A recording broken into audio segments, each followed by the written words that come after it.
So looking back over all the different roles you've played, which one kind of stuck with you the most, do you think? Which stands out to you? Well, you know, the zeitgeist of Breaking Bad is something that happened. Mm-hmm. When we first started that 6 years before, there was nobody who was interested in us or what we were doing out there. We had signs that directed people, Breaking Bad, this way, you know. Wow. Once those signs started to get stolen, we thought, they're stealing those signs. I wonder why. So we were starting to catch on. People started to watch.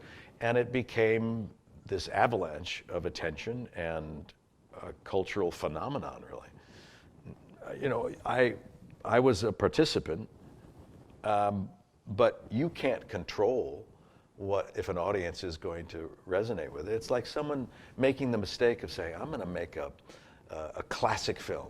It's like, let's say this, you're going to make a film. In 10 years from now, the fans will decide if it's classic or not. The filmmaker can't say if something's classic. Fans will. Does it hold up? Does that storytelling still resonate with people? Would I love it? Yes. In 10 years from now, if people are still talking about Breaking Bad, I'd be very proud. I'm still very proud of it. But I hope that it holds up. Mm-hmm. It'd be fun to do it.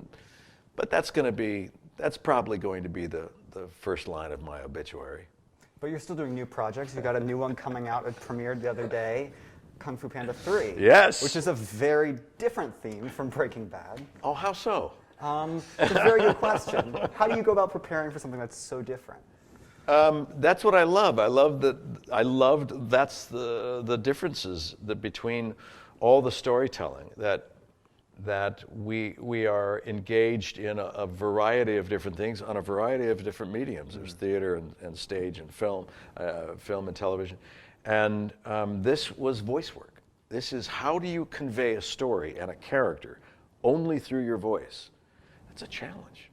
That's really tough. How do you convey my character on that, Jack Black's dad, Lee, is enormous. Well, how do you convey a heavy-set panda with just your voice? Well, part of it is casting because they want to have someone with a voice that has some resonance to it. But then part of it is to fill it up, you know, is to be bigger than life. You know, and looking at the picture of Lee and how he was, you know, he was a glutton. And you kind of just play with it. And then we're doing scenes where I'm eating at the same time and I'm stuffing food in my mouth and speaking through my mouth like this. It's really fun and a challenge.